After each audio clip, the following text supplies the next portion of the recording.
Let's slide. Bisa, Pak. Oke, thank you. Terima kasih.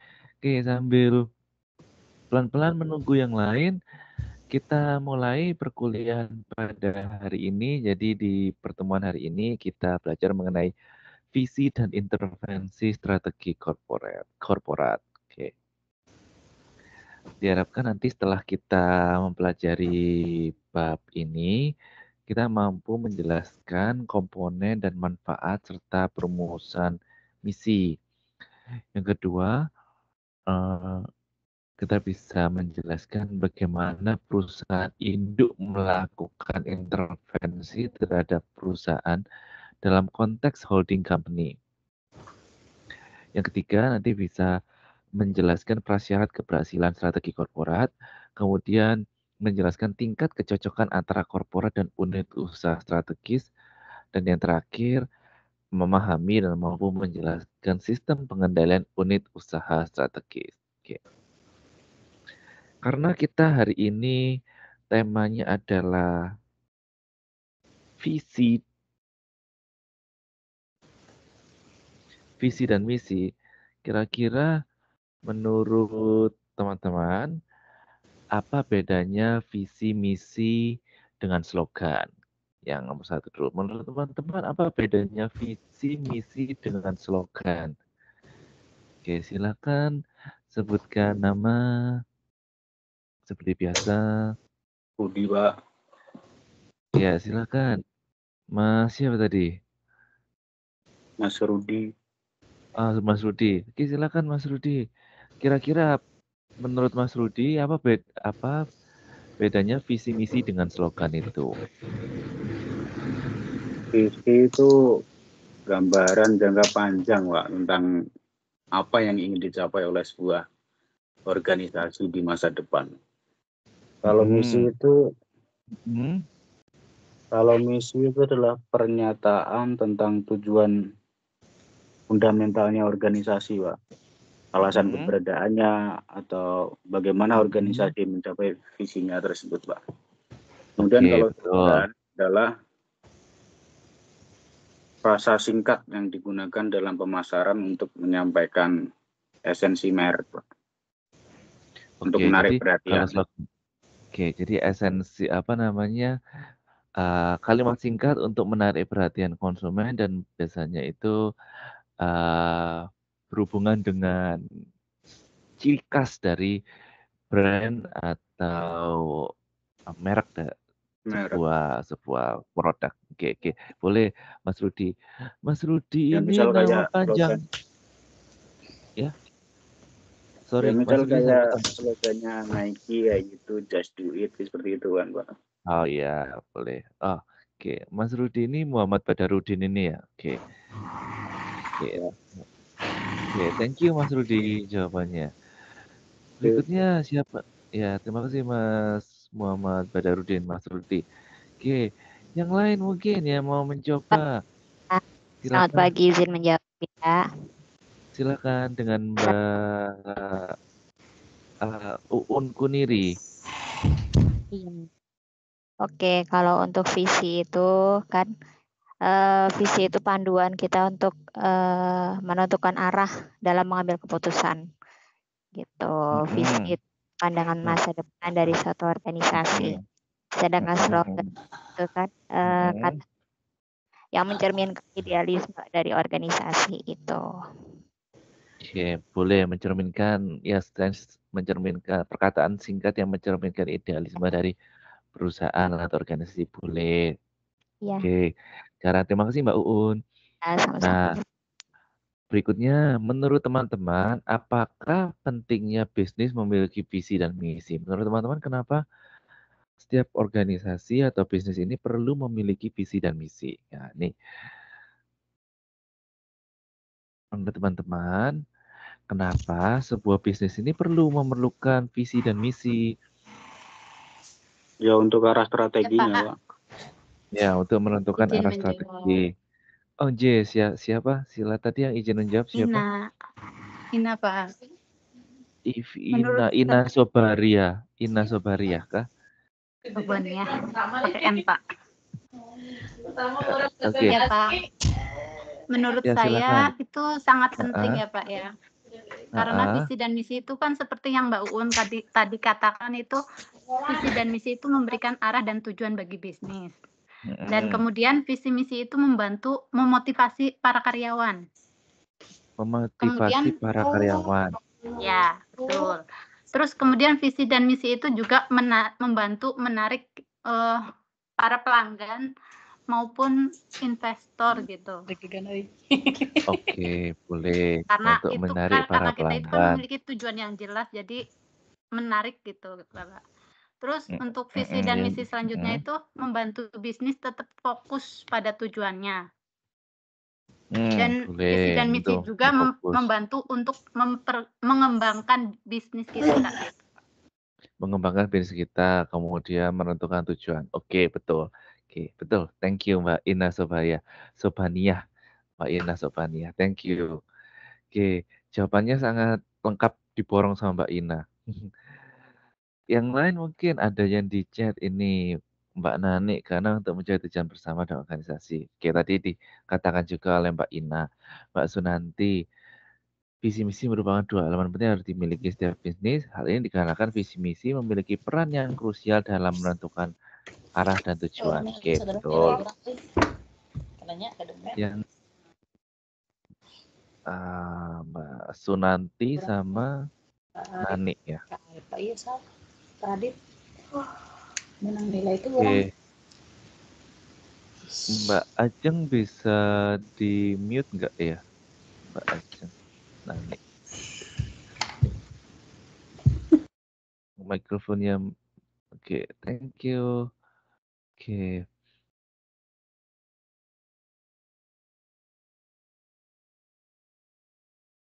Bentar ya, saya mau ngerekap yang jawab tadi biar nggak lupa.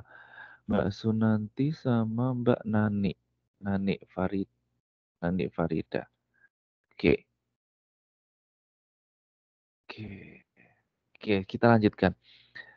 Benar tadi yang dikatakan oleh teman-teman bahwa visi ini yang menentukan arah tujuan. Seperti visi dari kata vision yang artinya masa depan. Jadi kita beruntukkan untuk dibuat untuk menentukan cita-cita dari perusahaan itu. Dan misi itu adalah singkatnya adalah bagaimana kita menentukan bagaimana cara kita untuk menggapai cita-cita kita. Contohnya, kalau teman-teman ingin mendapatkan nilai baik, nilai yang bagus, kemudian lulus tepat waktu 4 tahun, apa yang harus dilakukan? Jadi, kalau misalnya teman-teman cita-citanya atau visinya itu untuk mendapatkan nilai yang baik dan lulus dalam waktu 4 tahun, kira-kira misinya seperti apa? Misinya misalnya ikut perkuliahan secara teratur, kemudian mengerjakan PR, kemudian menjawab pertanyaan diskusi, kemudian menjawab pertanyaan diskusi di kelas. Nah, ini adalah misi-misi yang harus teman-teman lakukan. Oke, jadi visinya adalah mendapatkan nilai baik dan lulus 4 tahun. Misinya adalah ikut perkuliahan, rajin belajar, mengerjakan PR, mengerjakan tugas, mengerjakan diskusi, dan lain-lain.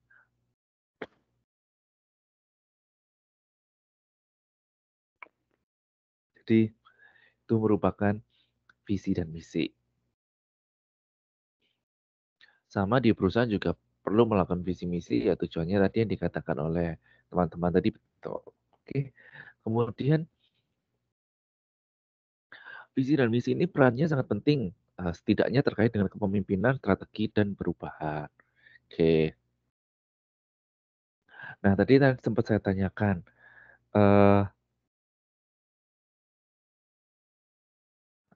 apa bedanya visi misi dengan slogan? Nah, slogan tadi dikatakan oleh Mas Rudi, Mas Muhammad Badarudin, slogan ini adalah pernyataan singkat yang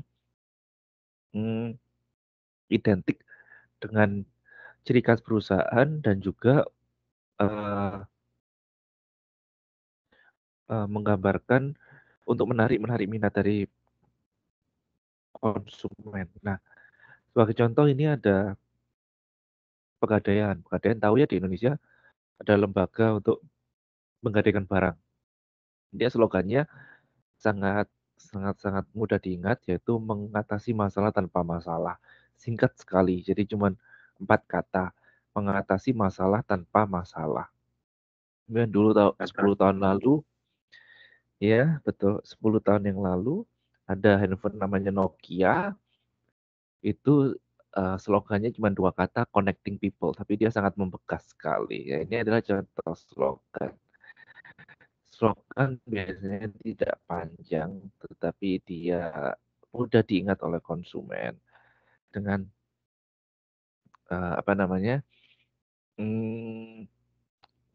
dengan menggambarkan ciri khas dari perusahaan. Ya, berikutnya saya lanjutkan, yaitu komponen dan manfaat misi dari pandangan klasik. Terdapat 3 komponen yang sering ditemukan dalam misi. Yang pertama adalah spesifikasi kebutuhan konsumen yang hendak dipuaskan. Jadi misalnya harus dijelaskan dulu perusahaan ini bergerak di bidang jasa atau produk. Kemudian jelaskan produknya apa dengan tujuannya apa, yaitu misalnya contohnya misi dari Coca-Cola. Coca-Cola yaitu menciptakan produk minuman yang digemari oleh masyarakat. Misalnya seperti itu. Jadi tersirat produk apa yang teman-teman ingin jual. Oke. Kemudian spesifikasi segmen pasar yang dituju. Misalnya teh botol sosro. Misinya adalah menjadikan minuman yang menjadi salah satu produsen minuman ringan yang dapat diterima untuk semua kalangan, untuk segala macam makanan misalnya. Jadi dia juga menspesifikasikan segmen pasar yang dituju, yaitu semua kalangan atau semua usia. Jadi yang pertama jangan lupa sebutkan dulu produknya ini produk apa, makanan, minuman, bumbu, pakaian, kemudian segmennya apakah anak-anak, remaja, semua umur, orang tua. Dan yang ketiga, teknologi dan fungsi manajerial dipergunakan. Misalnya susu ultra UHT. Misinya adalah menjadikan salah satu minuman dengan yang higienis dan dapat dikonsumsi oleh semua usia dan memberikan kesehatan bagi tubuh misalnya. Jadi jelas dia menggunakan tadi yang saya bilang minumannya jelas minuman susu ultra UHT yang menggunakan teknologi sterilisasi tinggi, menggunakan mesin teknologi sterilisasi tinggi yang dapat digunakan untuk yang dapat dikonsumsi oleh segala usia dan memberikan manfaat kesehatan. Itu contohnya. Ya, ada 3 komponen yang harus disebutkan dalam misi. Yang pertama, produknya. Yang kedua adalah segmen pasarnya. Yang ketiga, mungkin kalau ada teknologi, ya sebutkan juga. Misi ini seperti dikatakan tadi oleh Mbak Ina Sobarnia, memiliki peran yang signifikan dalam mencapai tujuan perusahaan. Kemudian juga memberikan arahan sekaligus batasan proses pencapaian tujuan dan harus sesuai dengan karakter perusahaan.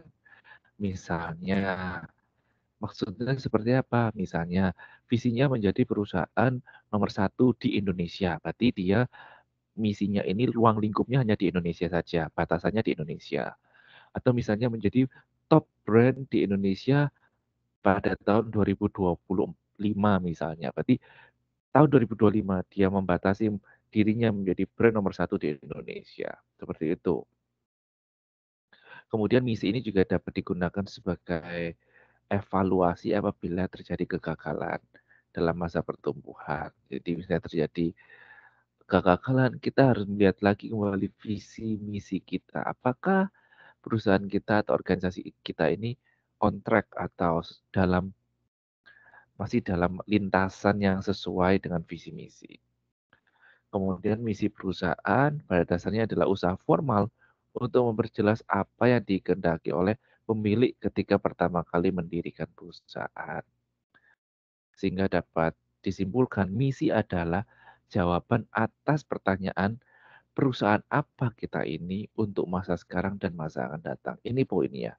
Poinnya adalah dapat disimpulkan bahwa misi adalah jawaban atas pertanyaan perusahaan apa kita ini untuk masa sekarang dan masa yang akan datang. Oke.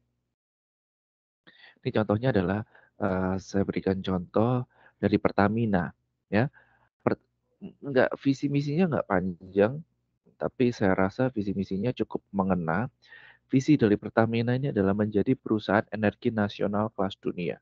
That's it. Dia cuma bervisinya cuma menjadi perusahaan energi nasional kelas dunia. Walaupun dia satu kalimat, tapi dia maknanya begitu besar. Lalu bagaimana caranya dia untuk menjadikan perusahaan energi nasional kelas dunia? Yang pertama, dia menjalankan usaha minyak, gas, serta energi baru dan terbarukan secara terintegrasi berdasarkan prinsip komersial yang kuat, yaitu harmonis, kompeten, amanah, loyal, adaptif, dan kolaboratif. Nah, ini dijabarkan lagi. Ya, itu jadi misinya ini adalah cara dari Pertamina untuk menjadi perusahaan energi nasional kelas dunia, atau cara Pertamina. Jadi misi di sini adalah cara Pertamina untuk menggapai cita-citanya atau menggapai visinya. Nah, ini adalah contohnya visi dan misi. Visinya nggak ribet. Misinya juga dia nggak terlalu panjang tapi mengena. Oke, ini ya contohnya. Ini juga ada visi dan misi dari perusahaan Aswata, yaitu asuransi terpercaya. Nah, visinya adalah menjadi perusahaan asuransi umum terkemuka yang kuat, inovatif, dan solutif. Misinya adalah berkomitmen untuk memberikan layanan yang bernilai tambah dan berkesinambungan berdasarkan integritas, etika, dan excellent kepada seluruh stakeholder. Kemudian menjadi perusahaan idaman dengan menghargai, memberikan tantangan, dan kesempatan yang sama kepada karyawan.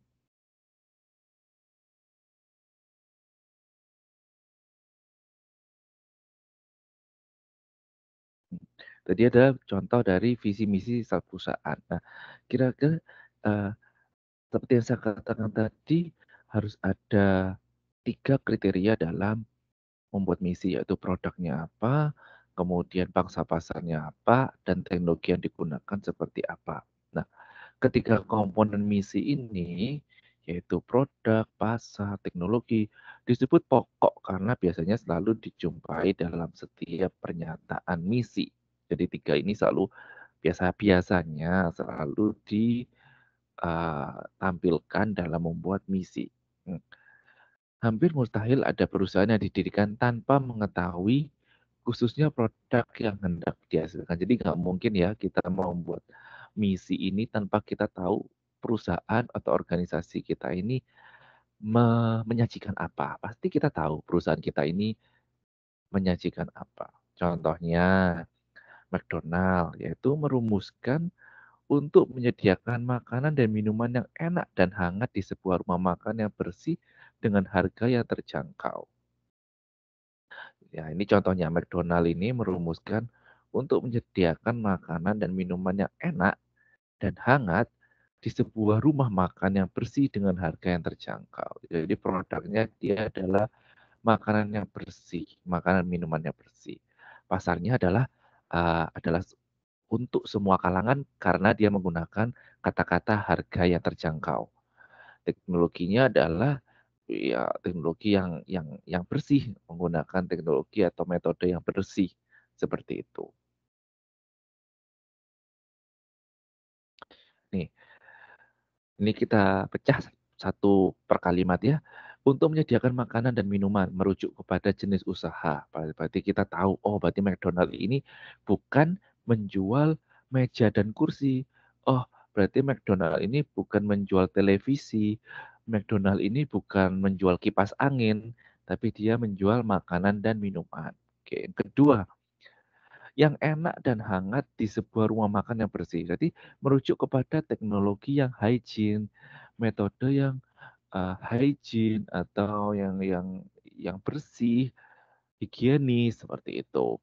Kemudian dengan harga yang terjangkau. Nah, ini merujuk kepada segmen pasarnya, yaitu semua kalangan, karena dia menggunakan kata harga yang terjangkau. Nah, ini adalah 3 komponen yang ada, 3 komponen yaitu produk, pasar, dan metode teknologi yang ada dalam misi. Oke, sampai titik ini apa ada yang ingin ditanyakan atau ingin Pak, izin ditambahkan? bertanya. Iya, silakan, Mas Asep. Untuk perusahaan monopolistik seperti PLN, terus Pertamina, apakah itu masih relevan menggunakan misi untuk menguasai skala nasional? Masih relevan. Ini contohnya seperti yang kita baru bahas Pertamina tadi, salah satu Iya, perusahaan Pak. BUMN ya. Iya, Jadi dia juga walaupun dia ini cita-citanya memang dan sudah, mungkin Pertamina tidak sebesar PLN ya. PLN kan memang rata-rata menggunakan PLN ya di Indonesia. Walaupun mayoritas menggunakan PLN, tapi visinya bisa diubah kata-katanya seperti ini. Seperti Pertamina, yaitu menjadi perusahaan nasional dengan rasa atau skala kelas dunia, seperti itu. Jadi visinya itu walaupun dia sudah menjadi nomor 1 di negara, tapi dia mungkin bisa mengadopsi teknik secara global atau skala dunia. Seperti yang Pertamina ini contohnya. Jadi dia menjadi perusahaan nasional terbaik, tapi juga dengan menjadi perusahaan nasional kelas dunia. Jadi selalu ada cara untuk menjadi yang lebih baik seperti itu. Jadi bisa aja gitu. Oke, itu jawaban dari saya. Semoga bisa diterima. baik, terima kasih, Pak. Sama-sama Mas. Yang lain mungkin belum?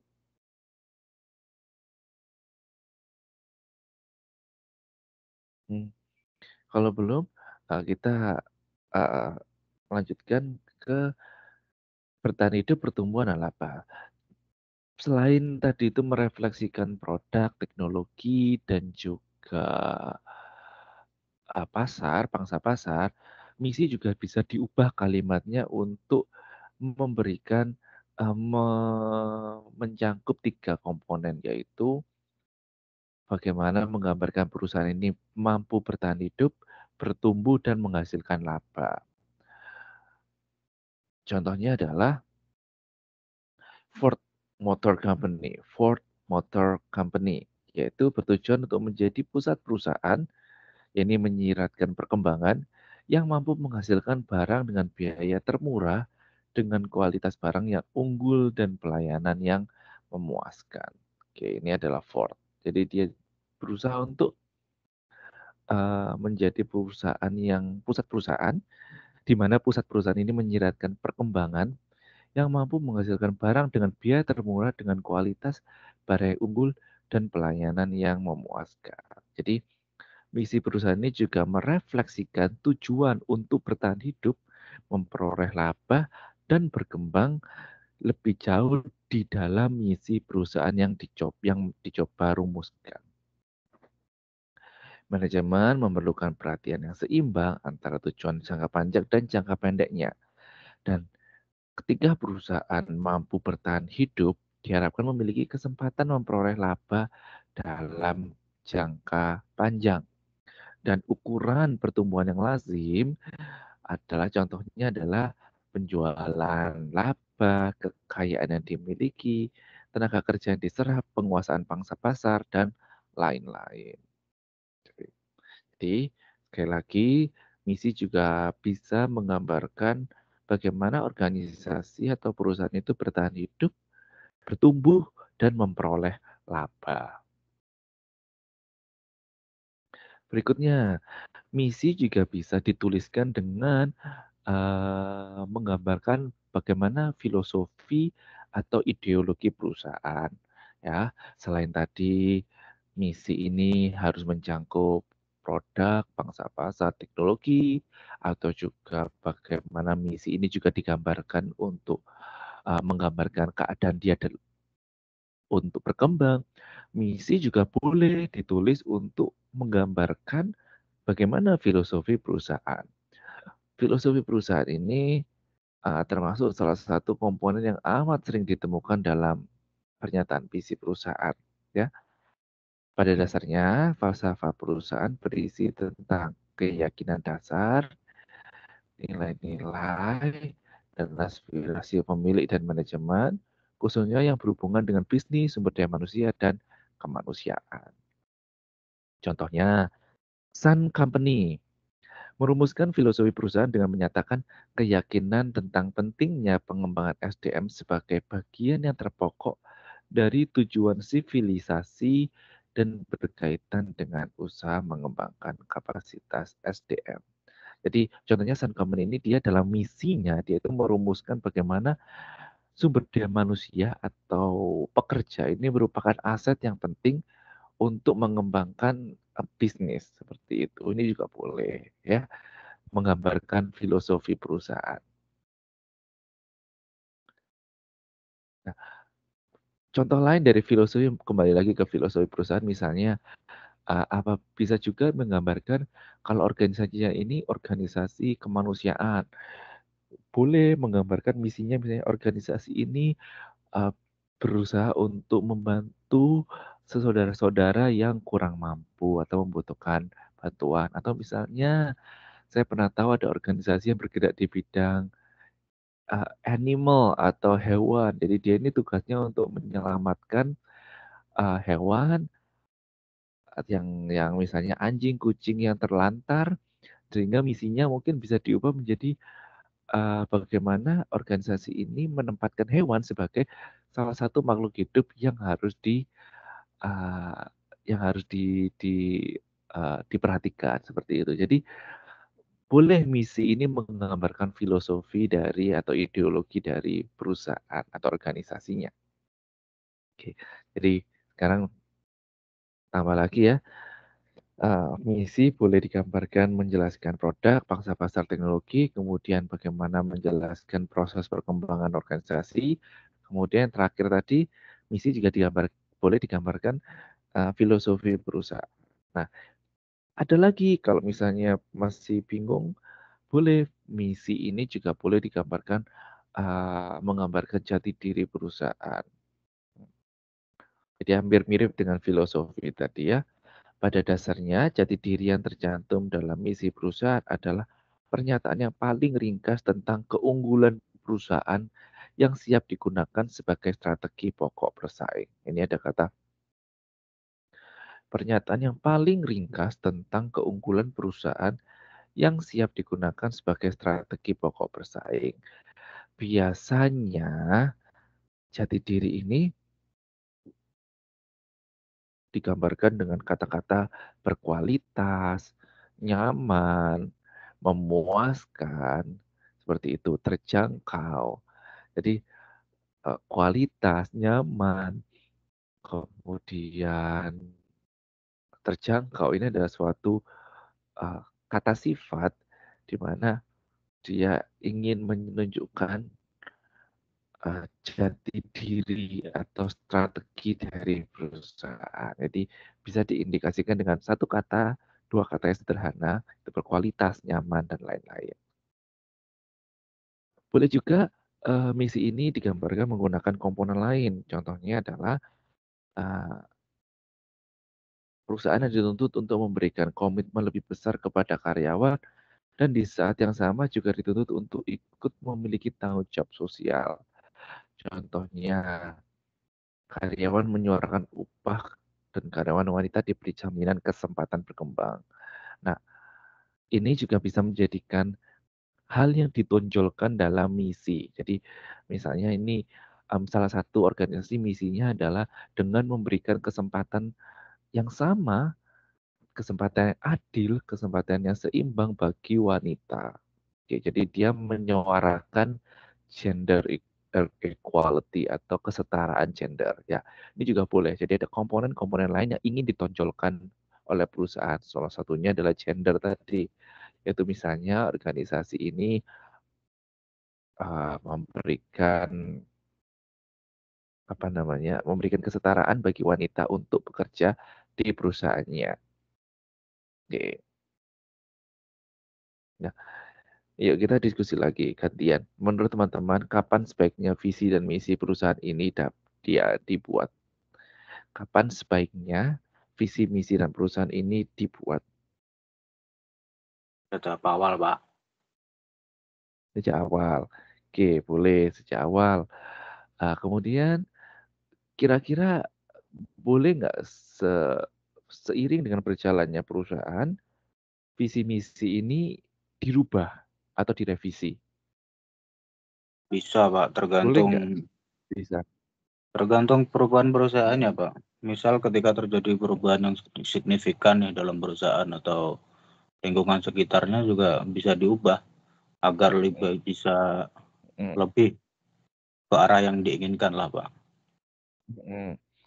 Bisa beri contoh nggak Mas Rudi? Kira-kira seperti apa? Kira-kira perubahan apa yang bisa diubah? Misalnya nih, dalam kasus apa? Dalam kasus apa kira-kira visi dan misi ini dapat dirubah? Dalam Dalam kasus hal apa ini kira-kira? misal dalam perusahaan sepatu lah, Pak. Kan tren kan terus berkembang nih. Kemudian desain-desain juga perlu berkembang. Terus gaya-gaya anak muda-mudi juga semakin berkembang kan. Ini kan semakin hari semakin ketinggalan. Ini pasti kan perlu perubahan juga, Pak, secara berkala. Oke, boleh. Tapi mungkin boleh. Tapi saya juga ingin menambahkan. Jadi visi misi memang bisa direvisi seiring dengan berjalannya waktu dan seiring dengan perusahaan. Contohnya ketika ada momen misalnya seperti nanti saya menyambung yang dikatakan oleh Mas Asep bahwa misalnya nih perusahaan ini awalnya skalanya visinya dia menjadi perusahaan nomor 1 di wilayah Jawa Barat misalnya. Kemudian 5 tahun lagi dia mengubah visinya. Kita sudah mencapai nih, kita sudah menjadi nomor 1 di Provinsi Jawa Barat. Kemudian kita tingkatkan visinya menjadi perusahaan nomor 1 di Jawa. Oke, berubah dong visinya.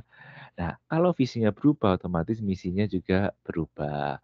Nah, 5 tahun lagi, dia punya cita-cita lebih lagi. Jawa sudah dikuasai, kemudian berubah ke tingkat nasional. Nah, nasional. Karena visinya berubah dari Pulau Jawa menjadi perusahaan nomor 1 di tingkat nasional, otomatis misinya juga mengikuti berubah. Karena tentu saja pasti berubah dong dengan visi yang berubah. Cita-cita lebih tinggi pasti usaha yang dilakukan juga lebih tinggi. Nah, ini adalah momen-momen ketika visi dan misi bisa direvisi. Atau misalnya juga menggunakan teknologi. Kalau dulu menggunakan teknologi manual, kemudian sekarang bisa menggunakan teknologi yang terotomatisasi. Oke, Mbak Kusnul Khotimah. Boleh direvisi. Misalnya perusahaan A memiliki visi memperoleh laba yang tinggi. Berarti misi perusahaan A tersebut memperoleh laba yang tinggi bisa dengan beberapa cara, misalnya menambah produk jasa, meningkatkan penjualan, mengembangkan industri, mencoba peluang bisnis baru, dan lain-lain. Oke, itu boleh Pak Kusnul Khotimah dan perusahaan Mas Muhammad Badarudin. Yes. Badarudin. Oke, sorry. Saya prefer nama panjangnya supaya pas saya masukkan di tabel nilai, saya nggak bingung, Mas Rudi ada yang mana nih gitu. Kalau nama panjangnya kan enak. Jadi saya bisa langsung masukkan di daftar nilai, bisa ini nggak salah orang. Oke, itu ya. Jadi contohnya seperti itu ya. Sesi 7 tadi Mbak Kusnul Khotimah. Oke. Good.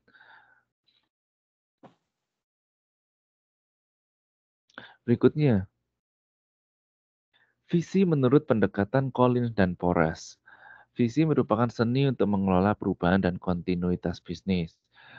Visi ada 2 komponen pokok. Yang pertama ada ideologi inti, yaitu inti yang menjadikan perusahaan tetap solid baik pada masa pertumbuhan dan kejayaan perusahaan. Ideologi inti dibagi menjadi 2 lagi, yaitu nilai inti dan tujuan pokok. Nilai inti ini adalah ajaran dan keyakinan pokok yang dimiliki perusahaan. Contohnya Walt Disney meyakini imajinasi dan asas manfaat tidak terinspirasi dari pasar.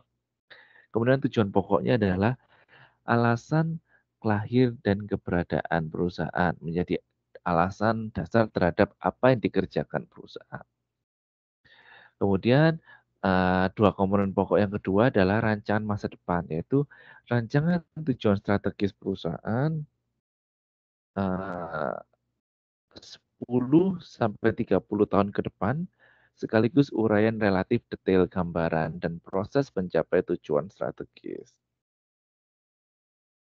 Jadi ini adalah apa yang harus ada di visi. Jadi intinya ada menggambarkan ideologi inti dan rancangan masa depannya dalam kurun waktu 10 sampai 30 tahun yang akan datang. Collins dan Porras menyatakan terdapat 4 kemungkinan pendekatan yang digunakan untuk menetapkan tujuan strategis. Yang pertama, pendekatan target kuantitatif dan kualitatif. Nah, seperti yang bilang tadi, Walmart pada tahun 90 menetapkan sampai tahun 2000 menjadi perusahaan yang memiliki penjualan sebesar 125 juta US dollar. Ini selain cita-cita ini bisa dalam kalimat menjadi perusahaan skala nasional atau menjadi perusahaan skala internasional pada tahun 2030. Juga bisa ditulis visi perusahaan itu adalah dalam bentuk uang, misalnya menjadi perusahaan dengan nilai profit sebesar 125 juta US dollar pada tahun 2050 misalnya. Boleh. Jadi ada target. Targetnya boleh dalam bentuk waktu, boleh dalam bentuk skala, boleh dalam bentuk uang. Seperti itu. Yang kedua, pendekatan lawan bersaing. Misalnya, pada tahun 1960 Nike menyatakan keinginan untuk menghancurkan Adidas misalnya. Itu juga boleh. Misalnya visinya adalah menjadi perusahaan nomor 1 sepatu mengalahkan Adidas. Boleh. Jadi target itu kan macam-macam. Boleh waktu, boleh uang, boleh lokasi, boleh pesaing sebagai acuannya. Yang tiga, pendekatan percontohan. Contohnya, pada tahun 1940, Universitas Stanford menyatakan berkehendak untuk menjadi the Harvard at the West. Contohnya itu, misalnya UT, contohnya Universitas Terbuka pada tahun 2050, visinya menjadi Universitas Harvard Online untuk Indonesia. Boleh. Jadi dia ini mengcopy atau mencontoh perusahaan atau organisasi lain yang bisa dijadikan tolak ukur. Misalnya tadi UT visinya menjadi Universitas Harvard Online untuk Indonesia. Bisa. Dan yang terakhir, visi ini juga bisa digambarkan dengan pendekatan perumusan transformasi internal. Contohnya, pada tahun 1980, JE Company harus menempatkan posisi 1 atau 2 dalam setiap pasar yang dilayani. Jika boleh, ya. Sampai saat ini ada yang ditanyakan terkait misi. Nah, ini adalah contoh-contoh bagaimana misi ini menggambarkan menjadikan pesaing sebagai tolak ukur. Contohnya ini gambarnya Coca-Cola. Bagaimana Coca-Cola ini digambarkan pertama mengeroyok Pepsi. Oke, yang kedua bagaimana Pepsi membalas. Pepsi menjok Coca-Cola dalam pertandingan boxing atau tinju. Nah, ini adalah apa namanya,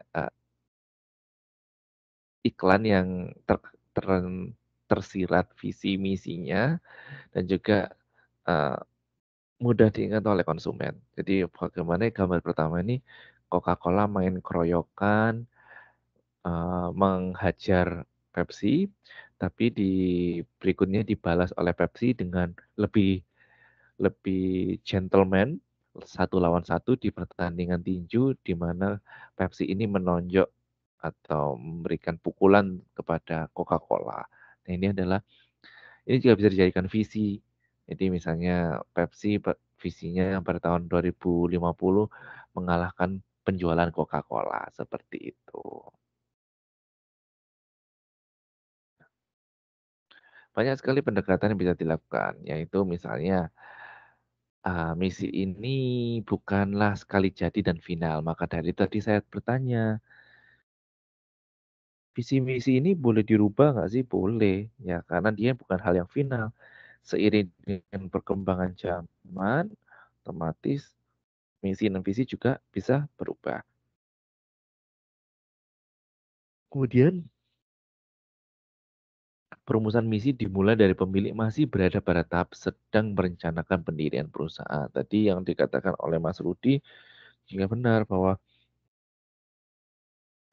dia boleh dibuat sejak perusahaan ini direncanakan. Jadi sejak perusahaan direncanakan, misi itu sudah boleh mulai dibuat. Nah, tahap kedua adalah diidentifikasi siapa saja pihak yang berkepentingan terhadap perusahaan. Diharapkan mampu mengetahui posisi relatif masing-masing pihak. Tahap ketiga adalah rekonsiliasi berbagai kepentingan dengan melakukan dialog intensif dan biasanya memerlukan waktu yang relatif lama. Jadi ini adalah tahapan-tahapan bagaimana visi dan misi dibuat. Tahap keempat adalah mengkoordinasikan berbagai kepentingan yang telah diakomodir dalam langkah sebelumnya dengan komponen misi perusahaan. Sedangkan tahap terakhir adalah penyusunan misi perusahaan diakhiri dengan usaha mengkomunikasikan hasil akhir perumusan misi perusahaan pada lingkungan internal dan eksternal perusahaan. Nah, sekarang saya beri waktu 10 menit. Saya berikan waktu 10 menit. Silakan buat visi, misi, dan satu kalimat aja. Satu visi, satu misi, satu slogan untuk bisnis saudara atau ya sebuah bisnis juga boleh. Kalau teman-teman belum punya bisnis, ambil saja, pengen mau buat bisnis ini Pak di masa depan, boleh. Jadi buatlah visi, misi, slogan. Saya beri waktu 10 menit sebelum nanti kita presentasi.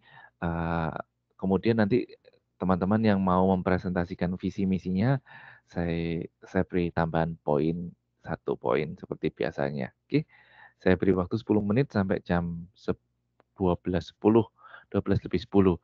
Buatlah visi, misi, slogan bisnis Anda sendiri, cukup masing-masing 1 kalimat saja. Oke, jadi nggak usah panjang-panjang. Jadi visi 1 kalimat, misi 1 kalimat, slogan 1 kalimat. Nanti saya beri waktu 10 menit, nanti silahkan share kepada saya, nanti saya seperti biasa. Oke, saya beri waktu 10 menit ya.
Oke, mungkin ada yang ingin mengungkapkan pendapat. Ini ada beberapa yang sudah masuk. Mbak Nani, visi selalu berpikir positif demi kemajuan bersama, ramah untuk menarik pelanggan. Slogan ya, bukan slogan. Slogan selalu terdepan demi kebersamaan. Boleh berpikir positif demi kemajuan bersama. Misinya ramah untuk menarik pelanggan. Oke. Mbak Nani. Bentar, saya tutup dulu ya. Mbak Nani. Kemudian ada Mbak siapa nih? Mbak Uun. Planning bisnis membangun usaha grosir food, frozen food menjadikan toko sebagai grosir terbesar laris di daerah Susukan Cirebon. Mbak Uun dari Cirebon. Ada kasus ini yang Ya, apa? yang lagi viral Mbak Uun. Iya, Vina Cirebon. ya benar. Gimana kasusnya itu Mbak Uun? Ya masih muter-muter, Lagi Pak. rame. Lagi rame Masih di muter. ngikutin nggak Mbak Uun? Iya, udah ngikutin dan nonton juga Ngikut. filmnya. Tapi nggak Oh, tahu udah nih, nonton filmnya. udah Nonton di mana? di YouTube. Tadi sudah ada di YouTube. Facebook juga Aduh, ada aduh, aduh, aduh. yang udah Dulu di waktu kejadiannya Mbak Uun di Cirebon atau udah di Taiwan? 2016 itu lagi di Singapura aku. Oh, jadi udah nggak ngikutin di ininya ya. Duh, serem sih kasusnya, kasihan. Ya semoga pelakunya segera tertangkap. Ini muter-muter, Pak. Ada yang bilang bukan yang tertangkap bukan si aslinya pelaku. Ya, kayak Kayaknya gitu. Ada banyak ini ya, permainan politik, Pak. banyak Apa? permainan itu ya, banyak banyak ternyata di belakangnya banyak ini Karena backingan. mempertaruhkan jabatan dan juga Iya, populer. ternyata gitu ya. Saya ngikutin kasusnya jadi pusing sendiri.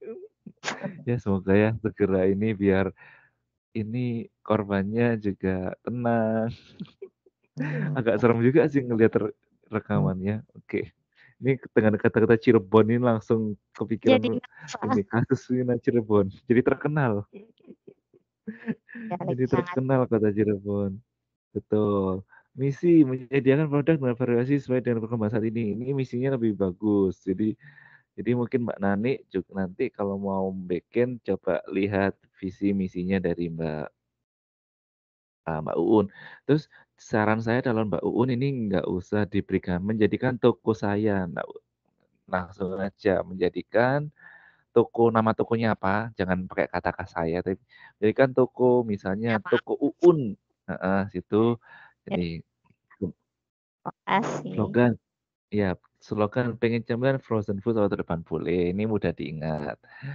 Ntar saya catat dulu namanya, biar nggak lupa. Berikutnya ada Mbak siapa ini? Mbak Kusno, Nusantara Formosa Food, NFF. Jajanan Indonesia rasanya otentik. Oke. Visi menghadirkan aneka cemilan tradisional lezat dan gizi berkualitas. Boleh. Misi menyediakan varian menu cemilan berhigienis, menawarkan menu masyarakat khas daerah seluruh Indonesia, berikan pelayanan cepat dengan tepat oleh boleh. Slogan jajanan jadul rasa gaul. Bagus ini. Visi apa slogannya bagus, jajanan jadul rasa gaul. Bagus Nul, bagus slogannya. Jus Gus Nul. Berikutnya ada siapa lagi nih? Berikutnya ada uh, Mbak Mbak Romatul.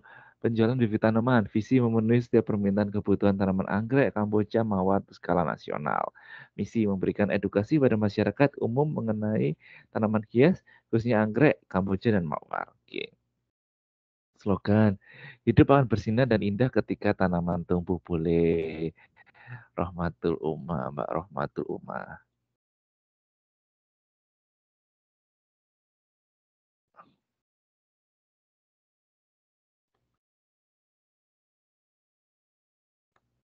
Oke, berikutnya ada siapa lagi? Ada Mbak Roro Ajeng. Fashion hijab, visi menjadi merek fashion hijab terdepan yang menginspirasi perempuan muslimah dengan tampil percaya diri dan gaya yang elegan dan syar'i. Misi menyediakan koleksi hijab berkualitas tinggi yang memadukan tren terkini dengan nilai-nilai Islami serta memberikan pengalaman belanja memuaskan bagi. Ini bagus misinya, lengkap. Slogan elegan dalam setiap helai. Bagus juga misinya, slogannya. Oke, Mbak Roro. Ini kayaknya bisnisnya sendiri ya, Mbak Roro. Oke. Roro aja. Oke. Oke, kemudian ada Mbak Ina Sobania. Mbak Ina, visi misi slogan bisnis, baju adat visi menjadi solusi terdepan penyewaan baju adat berkualitas tinggi untuk berbagai acara spesial. Misi menyediakan produk berkualitas tinggi, memberikan pelayanan prima, berkontribusi, dan lain-lain. Oke, slogan baju adat impianmu, solusi terbaik di Ina Wedding. Ya, bagus juga. Boleh. Ini nanti bisa di print buat di banner Sobania.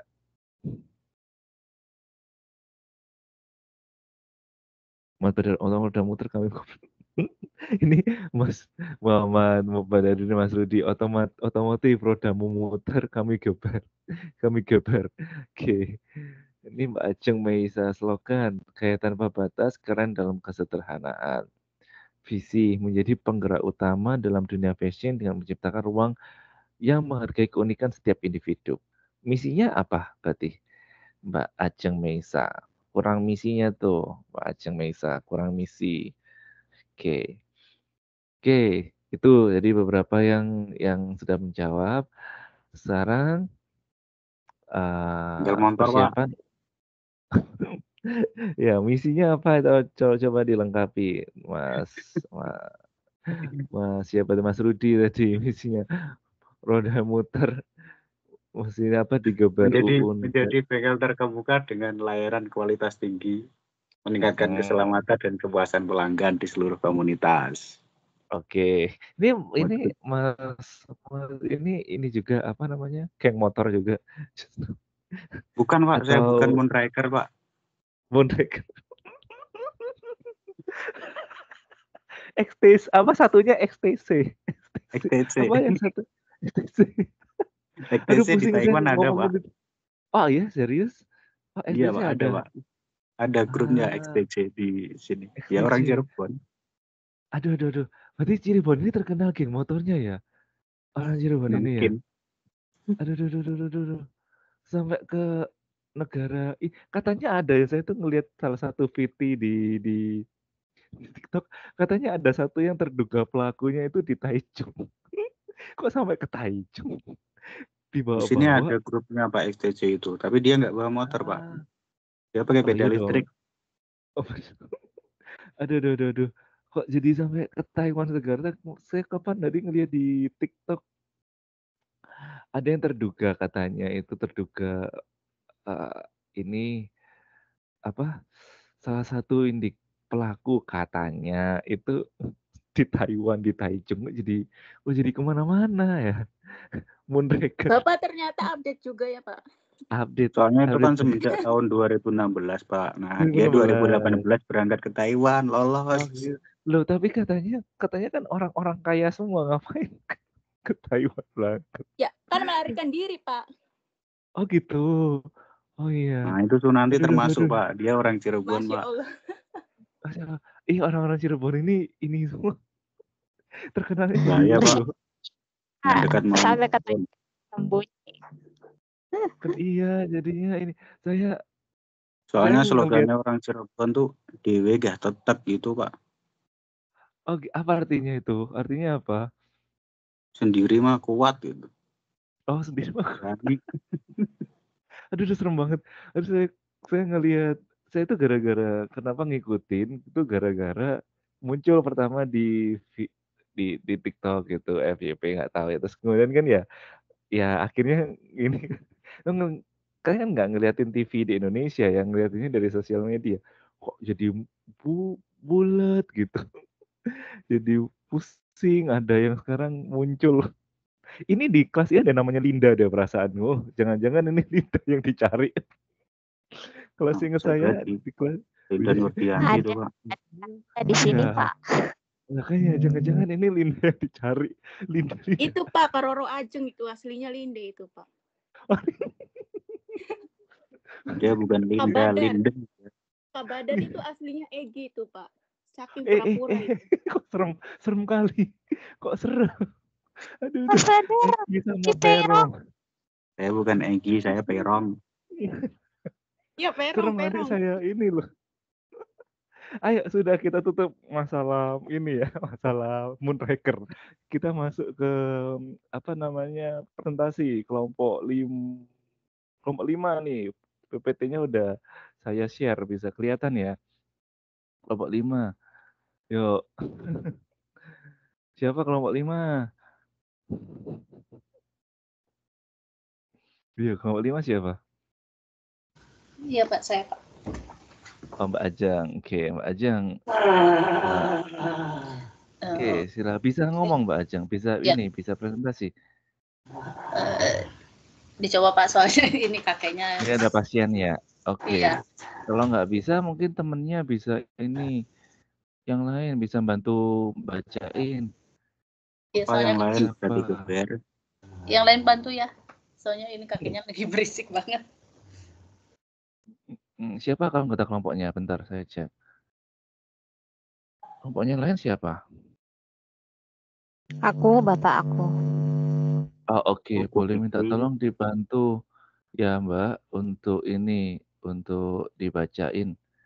Oke, yuk silakan, biar waktunya nggak habis. Oke, Assalamualaikum warahmatullahi wabarakatuh. Selamat siang, Pak Adit dan teman-teman semua. Izinkan kami dari kelompok 5 untuk mempresentasikan modul 8 tentang strategi pertumbuhan dan penyehatan perusahaan. Langsung aja Pak ya. Kegiatan sebentar. Kegiatan belajar 1A, pengertian dan jenis strategi pertumbuhan. Strategi pertumbuhan adalah strategi bersaing yang berusaha mengembangkan atau membesarkan perusahaan sesuai dengan ukuran besaran yang disepakati untuk mencapai tujuan jangka panjang perusahaan. Beberapa kemungkinan sebab populernya strategi pertumbuhan adalah 1. Pertumbuhan telah diakui sebagai jalan menuju sukses bagi usahawan. Jalan cepat mengembangkan usaha untuk meraih keberhasilan material. Terus kemudian yang kedua, pertumbuhan adalah sebab pokok yang dapat dijadikan alasan bagi eksekutif perusahaan untuk meningkatkan pendapatan dan bonus serta sebab yang penting untuk terus-menerus diperkerjakan pada perusahaan yang bersangkutan. Yang ketiga, keberhasilan menumbuhkan perusahaan adalah ukuran terpenting keberhasilan manajer dan hampir pasti mereka ingin dikenal sebagai manajer yang berhasil membesarkan perusahaan. Selanjutnya, tekanan dari pemilik dan berbagai pihak lain secara langsung berkepentingan terhadap perusahaan. Kelima, kepercayaan bahwa hanya dengan pertumbuhan perusahaan dapat terus-menerus menjaga keberlangsungan hidupnya, apalagi pada industri tertentu yang tidak memiliki pilihan lain kecuali berkembang. Slide berikutnya. Oke, bentar saya ada. Ya, boleh. Bentar saya catat ada pertanyaan dulu.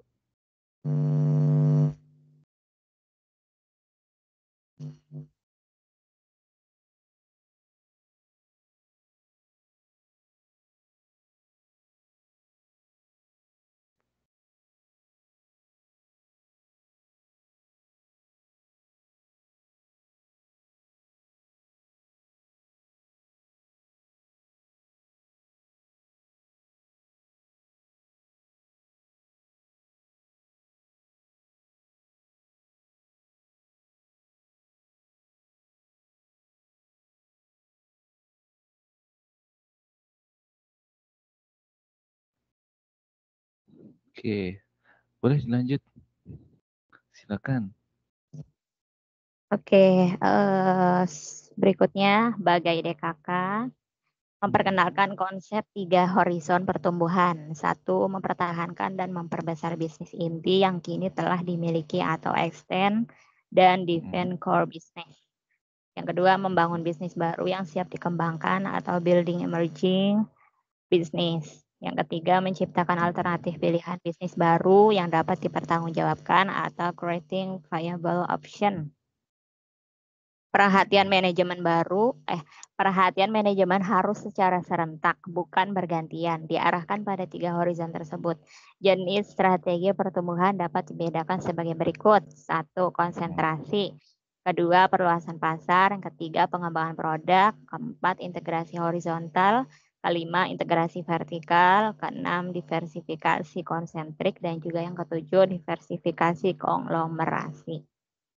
Selanjutnya, Nah, saya ada catat dulu apa? Boleh. Buat perusahaan.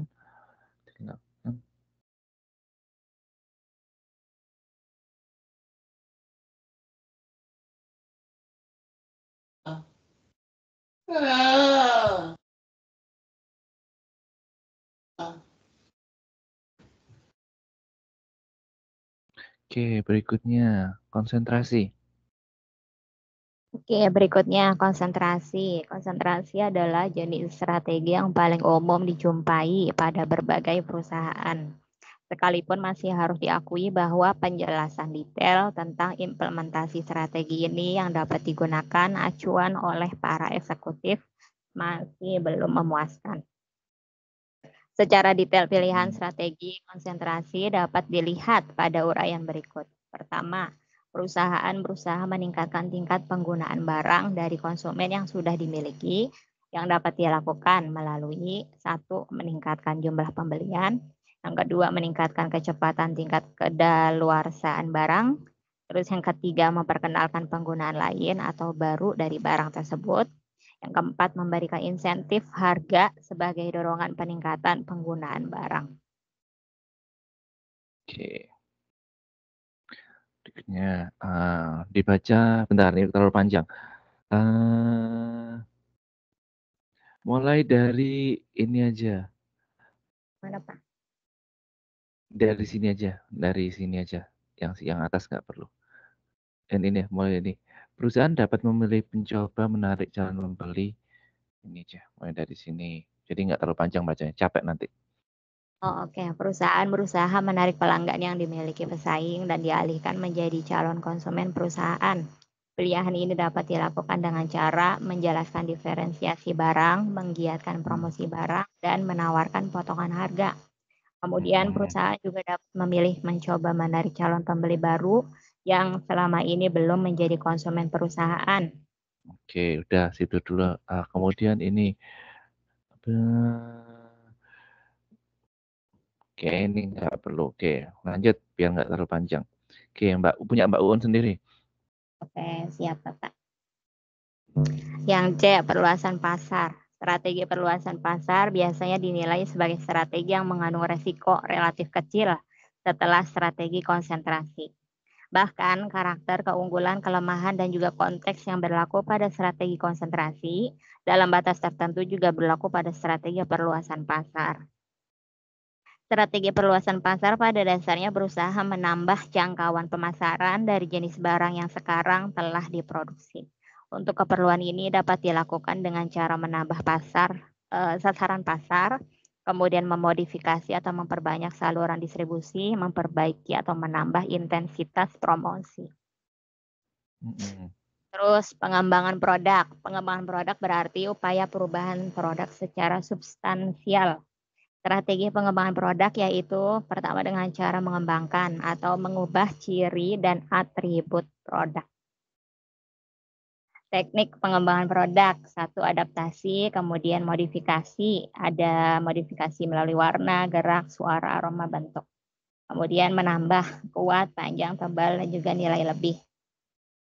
Yang keempat, untuk mengurangi kecil, ringan, pendek, tipis. 5, mengganti. Bisa melalui bahan, proses, dan juga kekuatan. Yang keenam, mengatur ulang melalui pola, tata letak, urutan, dan juga komponen. Yang ketujuh, membalik atau lokasi yang sebelumnya tidak lazim. Dan yang terakhir, kombinasi. Dengan cara mengembangkan produk yang memiliki berbagai tingkatan kualitas. Kemudian, dengan cara mengembangkan produk dengan berbagai ukuran dan model atau profilerasi produk. Dan juga terakhir dengan cara melakukan inovasi produk. Lanjut. Oke, integrasi horizontal dan integrasi vertikal. Oke. Integrasi horizontal. Integrasi horizontal terjadi jika produk baru yang dihasilkan oleh unit usaha strategis baru memiliki keterkaitan dengan produk yang sebelumnya telah diproduksi. Integrasi horizontal dilakukan dengan cara akuisisi, yakni membeli perusahaan lain yang menghasilkan produk yang sama yang sebelumnya menjadi pesaing perusahaan. Kemudian sinergi manajerial, yakni jika tim manajerial yang dimiliki oleh satu perusahaan tertentu dibanding input manajerial yang dikelola berusaha memanfaatkan secara maksimal kelebihan kapasitas tersebut dengan cara melakukan akuisisi perusahaan lain yang dinilai bekerja secara tidak efisien. Selanjutnya, dalam praktiknya, sinergi yang diharapkan bukan hanya sinergi manajerial, namun juga sinergi operasi dan finansial. Kemudian, integrasi vertikal, jelasin aja yang ini, alasan perusahaan melakukan integrasi vertikal. Yang poin itu. Perusahaan melakukan integrasi vertikal atau efek positif. Yang pertama, dapat meningkatkan efisiensi ekonomi. Yang kedua, memberikan jaminan jumlah dan kualitas barang yang diperlukan dari pemasok dan juga dapat mengurangi kecenderungan fluktuasi pasar. Yang ketiga, menimbulkan peluang yang lebih besar dan luas. Yang keempat, motif untuk menguasai lebih dalam teknologi dan operasi satu jenis bisnis tertentu. Kemudian, efek negatif integrasi vertikal yaitu pertama, dapat menimbulkan beban biaya strategis. Yang kedua, mengurangi fleksibilitas perusahaan dalam memilih partner. Dan yang ketiga, menuntut adanya koordinasi antar unit usaha. Oke. Nah, yang C, diversifikasi konsentrik. Dibaca aja yang ini. Mbak Romatul Umah ya ini ya? Mbak Romatul Umah, adakah? Ada, Pak? Ada. Ada. Oke, Mbak Romatul Umah kuat baca. Ya. Kalau nggak kuat bacanya, ini mulai dari sini. Yang diversifikasi konsentrik, baca aja yang poin-poin ini, mulai dari sini sampai poin-poin. Yang diversifikasi konglomerasi boleh dibaca. Ini poin-poinnya aja. Oke? Iya. Oke, silakan. Nah, yang selanjutnya ada G, diversifikasi konsentrik. Melakukan ekspansi usaha dengan cara menambah unit usaha baru, pertumbuhan internal ataupun akuisisi. Usaha memiliki keterkaitan baik langsung ataupun tidak langsung dengan bidang usaha yang telah dimiliki sebelumnya. Selanjutnya yaitu keterkaitan antar unit usaha itu bersifat tidak langsung. Kemudian tidak mudah untuk dikenali, dan selanjutnya karakter perbedaan itu sangat menonjol pada strategi ini. Selanjutnya, selalu ada penambahan unit usaha baru, bukan hanya produk baru. Jadi maksudnya penambahan tersebut bukan hanya produk baru, melainkan unit usaha baru. Selanjutnya yaitu aspek positif dan negatif melekat pada diversifikasi konsentrik dan integrasi ekspansif ini. Selanjutnya, manajemen berharap mereka mampu memanfaatkan aspek-aspek positif walaupun pada tingkat kesulitan dan biaya yang cukup tinggi. Terdapat kesulitan yang akan terjadi apabila tiap unit usaha memiliki kewenangan pengambilan keputusan tentang investasi dan harga secara independen. Dan apabila itu terjadi, maka tidak menutup kemungkinan masing-masing unit tersebut lebih memilih untuk bekerja sama dengan pihak lain dibanding kerjasama internal. Sehingga mulai dari awal seharusnya ada kewaspadaan bahwa aspek-aspek positif tersebut yang sudah dijanjikan belum pasti terwujud. Dan untuk H, diversifikasi konglomerasi. Diversifikasi konglomerasi ini melakukan ekspansi usaha dengan menambah unit usaha baru yang tidak memiliki keterkaitan dengan usaha sebelumnya. Manajemen berusaha menangkap peluang bisnis yang memiliki laba potensial yang cukup besar. Selanjutnya yaitu besaran pasar dan tingkat pertumbuhan pasar yang memadai adalah pilihan yang mereka gunakan. Selanjutnya mereka berharap maaf, bentar. Ya, apa. Besaran pasar dan tingkat pertumbuhan pasar yang memadai. Selanjutnya manajemen harus memiliki keleluasaan untuk memilih investasi yang beragam. Mereka bersifat tidak terbatas. Kemudian sarana penyebaran dan pengurangan risiko usaha. Dipandang tepat, ini kayaknya jadi satu. Dipandang tepat sebagai sarana. Iya ya, maaf. Usaha dipandang tepat sebagai sarana penyebaran dan pengurangan risiko usaha. Selanjutnya, karena banyak unit usaha baru, mereka tidak khawatir dengan adanya akibat negatif atau adanya fluktuasi bisnis. Selanjutnya, yaitu pengarahan kedua pada pertengahan, maaf ini typo, pada pertengahan dasawarsa kedua, pada tahun 80-an, perusahaan kembali berorientasi bisnis ke bisnis inti. Dan selanjutnya untuk saat ini mereka kembali menggunakan strategi ini karena mereka merasa untuk strategi ini lebih menguntungkan untuk perusahaan mereka. Selanjutnya manfaat positif yang dijanjikan tidak pasti terjadi seperti diversifikasi konsentrik tadi yang sudah dijelaskan. Selanjutnya mereka membutuhkan modal yang besar sehingga manajer sepertinya kini tidak terlalu risau dengan sulitnya meraih sinergi karena mereka berpikir jika menjual kembali unit usaha tersebut, mereka merasa lebih menguntungkan, lebih menguntungkan, maka akan menjual kembali. Oke, minum dulu. Lagi batuk. Iya, emang membaca saya Lagi juga kurang gitu. enak badan. Emang gitu, emang latihan kalau nanti jadi guru, baca, capek. Saya juga gitu, sama. Minum dulu.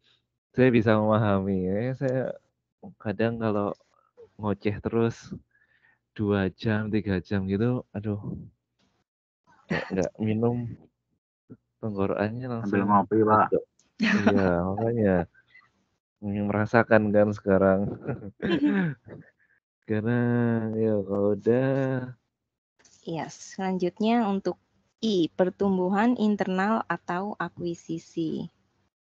Strategi pertumbuhan yang dapat dilaksanakan melalui pertumbuhan internal atau akuisisi. Merupakan usaha patungan. Selanjutnya, pertumbuhan internal akan terjadi ketika melaksanakan strategi integrasi horizontal dan vertikal, diversifikasi konsentrik dan konglomerasi dengan cara membangun unit usaha baru. Selanjutnya, yaitu akuisisi terjadi apabila dalam pelaksanaannya dilakukan dengan cara membeli perusahaan lain. Kemudian pada umumnya strategi integrasi dan diversifikasi dilaksanakan dengan akuisisi. Pertumbuhan internal berjalan lambat dan tidak menimbulkan efek trauma pada perusahaan. Kemudian strategi ini memiliki waktu yang cukup panjang untuk berkembang. Pertumbuhan internal mengandung resiko bisnis yang lebih kecil dibanding akuisisi. Penyebabnya yaitu mereka menggunakan prinsip perubahan yang bertahap. Jadi sedikit demi sedikit seperti itu. Selanjutnya, manajemen dapat dengan mudah untuk mengganti atau mengambil keputusan jika terjadi kekeliruan dalam pengambilan keputusan tersebut. Selanjutnya, pertumbuhan internal harus berkonfrontasi langsung dengan halangan-halangan untuk memasuki pasar. Karena tidak mudah untuk dikerjakan ketika halangan memasuki pasar tersebut disebabkan oleh halangan struktural. Selanjutnya, memiliki dampak yang sangat signifikan terhadap keseimbangan penawaran dan permintaan. Akan semakin signifikan, ya. Apalagi ketika pesaing memilih untuk bersaing dengan cara menurunkan harga, itu akan sangat sulit untuk strategi ini. Baik, terima kasih. Oke, terima kasih Mbak Rohmatul Ummah. Sekarang berikutnya Wahid Tamimi,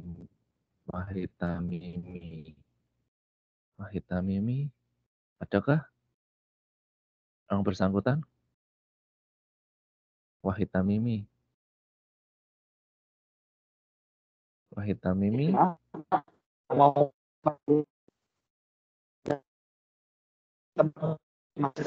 Ya. Suaranya nggak jelas. Nah, ini dengan siapa nih? Mas Wahid atau? Ya Pak, maaf. Halo. Bentar lagi. Ya, silakan. Nah, ini udah jelas. Silakan Mas Wahid. Dibaca yang baru kelihatan orang ini, Pak. Iya, posisinya di mana? Di Taoyuan dia tuh, Pak. Di Taiwan, di Hong Kong, Taoyuan. 2 tahun Oke. nggak ada kabar. Asli mana Mas Wahid? Orang Cirebon juga. Orang mana? Dari Cirebon. Cirebon. Serius orang Cirebon? Cirebon Timur dia, Pak. Cirebon Timur, aduh Orang ya Allah. dari Jawa Tengah. Orang Jawa Tengah, dari Jawa Tengah mana? Jawa Tengah. Nggak jelas suaranya, putus-putus. Dari mana? Dari mana? Purwodadi, Pak? Purwodadi. Oh, Purwodadi. Oke, berarti bukan orang Cirebon ya, bukan DPO ya. Kirain DPO. Oke, silakan Mas Wahid baca yang A sama B aja. Suaranya nggak jelas, jadi pelan-pelan.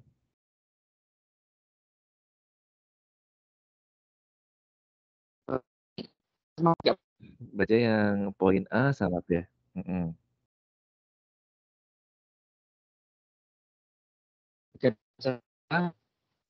Strategi penyiapan reverse A asal usul.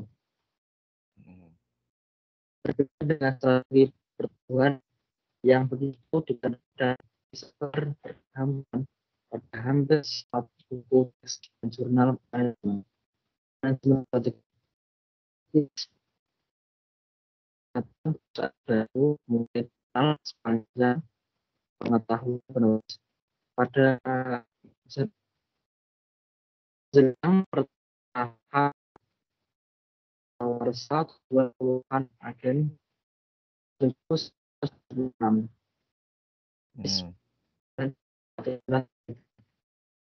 Oke, yang B bukan jenis membangun kekuatan dan mengurangi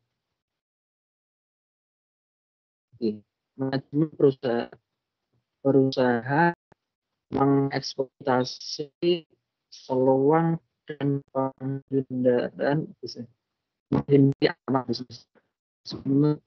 maka berada pada posisi sulit jika harus berada pada hubungan yang tanpa bisnis.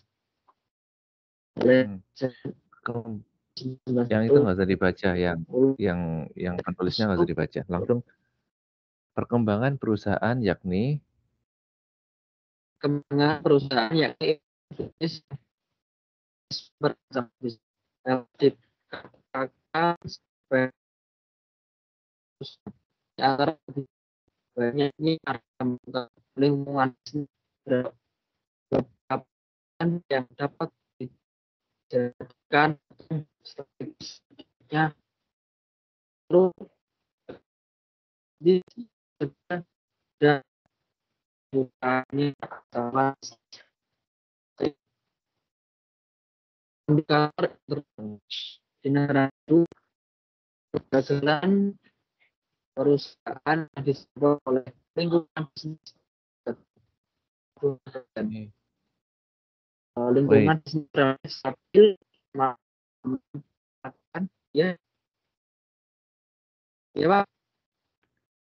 Bentar, Mas Wahid, suaranya nggak jelas. Saya minta tolong yang lain aja yang baca, biar nggak terlalu lama. Oke, Mbak Uun, masuk Mbak Uun. Mbak Uun kopi. Kijang 1, Mbak Uun. Mbak Uunnya lagi sibuk, Pak. Mbak Uun, siapa yang sibuk ini? Mas Wahid suaranya nggak jelas daripada makin lama nanti. Yang bisa bantu tadi siapa? Sinyalnya Pak. Nggak apa-apa. Ini udah bisa.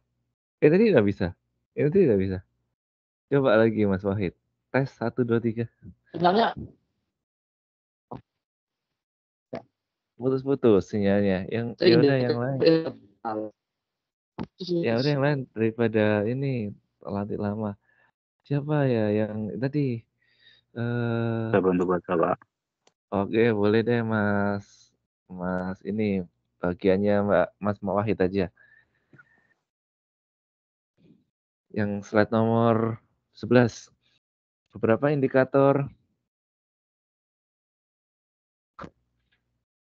Beberapa indikator yang dapat digunakan sebagai tanda perusahaan tidak sehat yang muncul pada tahap awal daur kehidupan perusahaan adalah 1. Ketidakcukupan kas, 2. Keterbatasan atau tekanan likuiditas, 3. Pengurangan modul kerja, 4. Utang dagang membengkak, 5. Piutang dagang meningkat, 6.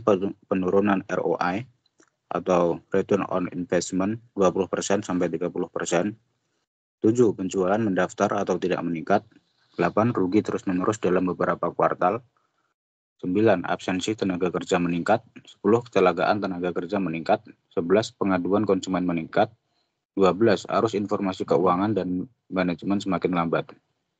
Kemudian beberapa indikator internal yang menunjuk pada tidak sehatnya perusahaan yang muncul pada pertengahan daur kehidupan perusahaan adalah 1. Persediaan meningkat, 2. Penjualan menurun, 3. Margin berkurang, 4. Biaya meningkat, 5. Bantuan pembayaran di depan oleh bank meningkat, 6. Permintaan konsiderasi dari bank bertambah, 7. Informasi keuangan dan manajemen lambat dan tidak akurat. Kemudian 8. Kepercayaan konsumen berkurang, 9. Saldo rekening bank tidak mencukupi atau defisit atau overdraft, 10. Tertundanya piutang dagang konsumen yang tak berpercaya, 11. Pelanggaran perjanjian utang, kemudian 12. Pembayaran tagihan dengan dana atau utang dari bank. Oke. Slide 12. Aduh, udah banyak banget. Bentar. Minta tolong dibaca nomor 1 sampai 5 dari baca 1 sampai 5 aja, nomor 1 sampai 5. Enggak usah semua. Banyak soalnya. Oke. Sedangkan indikator internal yang dapat dijadikan petunjuk tidak sehatnya perusahaan yang lazimnya dijumpai pada tahapan akhir daur kehidupan perusahaan adalah 1. Kecilnya perhatian manajemen pada menurunnya laba, 2. Pengurangan staf tanpa menganalisa sebab pokoknya, 3. Pembayaran melalui bank dengan saldo defisit atau overdraft sebagai ganti penarikan kredit, 4. Krisis kas, 5. Terlambatnya pembayaran utang. Lainnya bisa dibaca sendiri ya. Kemudian berikut ini adalah daftar indikator internal yang dapat muncul pada setiap tahapan daur kehidupan perusahaan. 1. Utilisasi modal atau harta kekayaan menurun, 2. Pangsa pasar produk kunci menurun, 3. Biaya pabrikasi meningkat, 4. Peningkatan perputaran tenaga kerja dan manajemen, 5. Gaji dan tunjangan karyawan meningkat lebih cepat dibanding peningkatan produktivitas dan laba. Dan seterusnya bisa dibaca sendiri oleh teman-teman. Oke. Mbak Linawati, thank you Mas Rudi. Mbak Linawati, ada nggak Mbak Linawati? Iya Pak, ada Pak. Nah, Mbak Linawati minta tolong dibaca nomor 1 sampai 6. Oke. Baik Pak. Yang kemudian saya lanjutkan dari Kak Wahid D, yaitu indikator kombinasi. Seringkali perusahaan yang sakit disebabkan oleh interaksi antara ancaman yang datang dari lingkungan bisnis dan kelemahan yang berasal dari variabel internal. Tanda-tanda petunjuk tidak sehatnya perusahaan yang disebabkan oleh kombinasi kedua determinan dan eksternal dan internal. Yang pertama, penerapan manajemen dengan prinsip perkecualian. Yang kedua, delegasi tanpa pengendalian, pengawasan, dan umpan balik. Kemudian yang ketiga, vertikalisasi jenjang organisasi. Keempat, karyawan dengan lebih dari satu pimpinan. Yang kelima, putusnya rantai komando. Kemudian keenam, sangat bergantung pada MBO atau manajemen by objective. Benar, Pak? Yes, benar. Terus yang ini boleh dibaca. Boleh, cukup waktunya baca semua, cukup. Penyiasatan strategik dan penyiasatan operasional. Sebentar, Pak. Oke.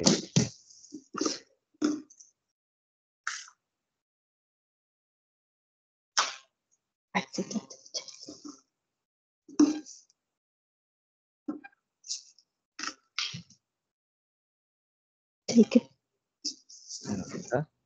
Sudah baca? Sudah, Pak. Oh, sudah. Oke.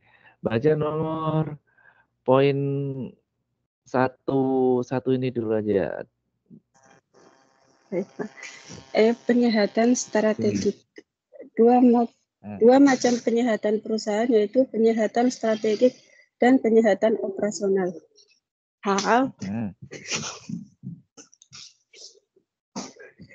Nanti saya bantu baca. Sudah, Pak. Baik. Oh, udah. Sudah. Belum. Ya. Ya, baik, Pak. Saya lanjutkan ya, Pak. Mohon maaf. Ada iklan. Nggak apa-apa. Ada iklan. Penyehatan strategik diperlukan ketika terjadi kesalahan strategis. Pertama, biasanya berkaitan dengan usaha penyehatan terhadap sakit yang disebabkan oleh ketidakmampuan perusahaan memenuhi kebutuhan konsumen dengan produk yang sekarang dihasilkan sesuai dengan ketiga komponen pokok misi perusahaan yang telah ditetapkan. Oke, sekarang yang F, penyihatan operasional. Baca yang saya ini highlight. Penyihatan operasional. Penyehatan operasional berusaha melakukan perubahan operasi perusahaan, tetapi hampir tidak sama sekali bersentuhan dengan usaha mengubah strategi bisnis. Cara untuk keperluan terjadinya perputaran arah perusahaan yaitu pertama, manajemen berusaha meningkatkan penghasilan yang diperoleh dengan berbagai teknik, dengan memotong harga, peningkatan promosi, penambahan, dan perbaikan pelayanan konsumen, memperbaiki saluran distribusi, dan perbaikan kualitas barang. Yang kedua, manajemen. Nggak usah yang itu, nggak perlu, nggak apa-apa daripada nanti pusing. Yang berikutnya Mbak Dwi Jayanti. Terima kasih, Mbak. Nih, Mbak. Iya, sama-sama Mbak Dwi Jayanti. Hadir? Mbak Dwi Jayanti. Apakah ada Mbak Dwi Jayanti?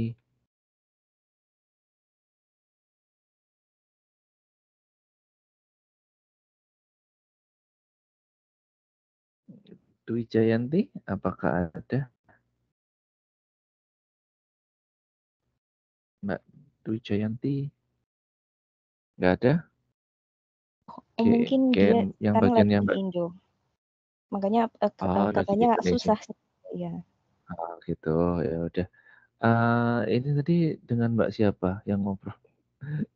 Romatu. Mbak Romatu boleh dibantu?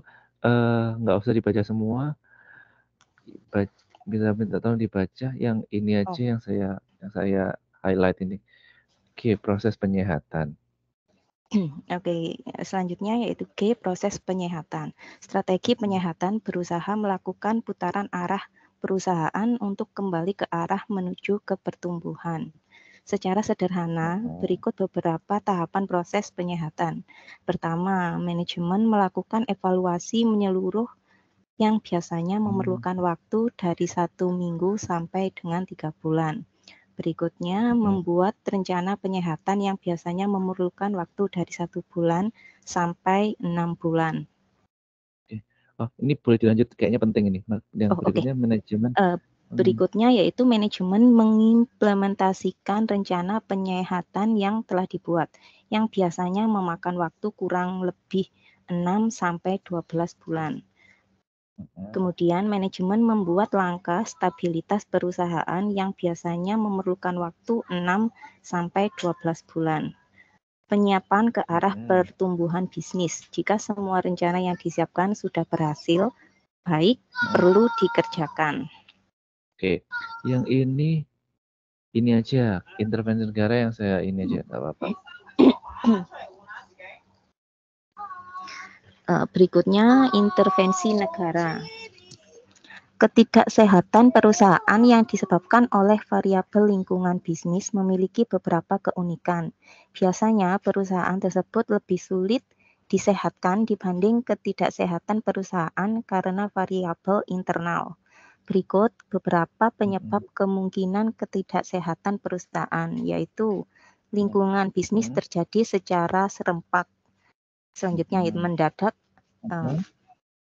masif, selanjutnya yaitu masif dan tingkat intensitas ketidaksehatan yang demikian dalam. Oke, boleh. Nah, berikutnya saat ini enggak apa-apa ya, salah ketik. Strategi diversity, ini aja Mbak. Beberapa kelihatan nggak ya? Beberapa alasan mendorong manajemen melakukan divestasi. Oh, oke. Selanjutnya strategi divestasi. Berikut beberapa alasan yang mendorong manajemen melakukan divestasi, yaitu pertama, kehendak memperbaiki posisi aliran kas. Selanjutnya, usaha menghindari kerugian modal yang lebih besar. Lalu ada pengurangan utang perusahaan, mengurangi risiko bisnis termasuk risiko kegagalan. Dan selanjutnya, mengurangi biaya operasi sebagai akibat kesalahan pemilihan lokasi perusahaan. Oke, halangan keluar dari pasar bersifat psikologis. Baca yang nomor, minta tolong dibaca 1 sama 2. Halangan keluar dari pasar yang bersifat psikologis. Keengganan mengakui kegagalan. Berikutnya yaitu berkurangnya kebanggaan manajerial atau managerial pride. Oke, yang ini minta tolong dibaca semua. Dikit kok, beberapa pilihan. Oh, oke. Beberapa pilihan strategi divestasi yaitu pertama, melakukan penjualan menyeluruh atau outright sale. Selanjutnya, mengubah unit usaha yang merupakan perusahaan anak menjadi satu intensitas perusahaan baru yang independen, terbebas dari perusahaan induk atau spin-off. Dan selanjutnya yaitu likuidasi. Oke, sudah selesai. Terima kasih Mbak Rohmatul Uma, sudah selesai. Itu ya, saya akan pertanyaan sebentar saya letakkan di grup WhatsApp untuk kelompok 5. Ya, saya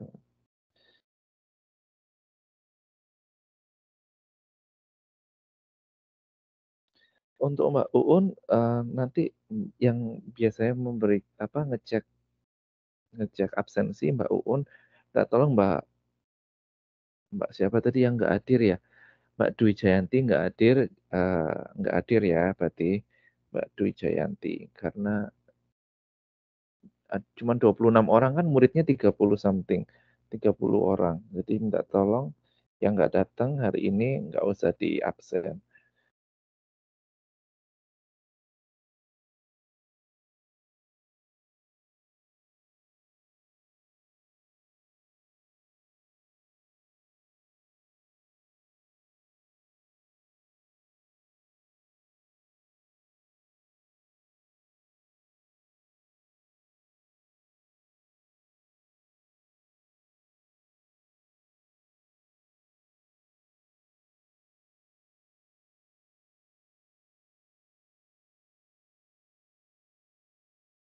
Nah, saya baru berikan pertanyaan untuk kelompok 5 di grup manajemen strategik. Oke. Jadi, tolong dijawab sebelum pertemuan minggu depan. Ada berapa pertanyaan ini? 6. Kok cuma 6? Bentar. Tadi saya nulisnya banyak deh. 8. Bentar deh, ketinggalan. Anggotanya ada banyak. Bentar. Maaf. Biar adil. Semuanya dapat kebagian menjawab pertanyaan.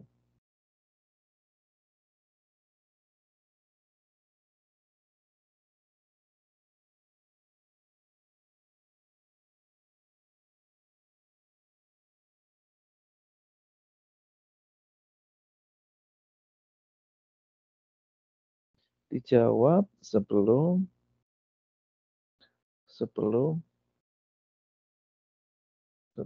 pertemuan minggu depan. Pertanyaan untuk kelompok 5.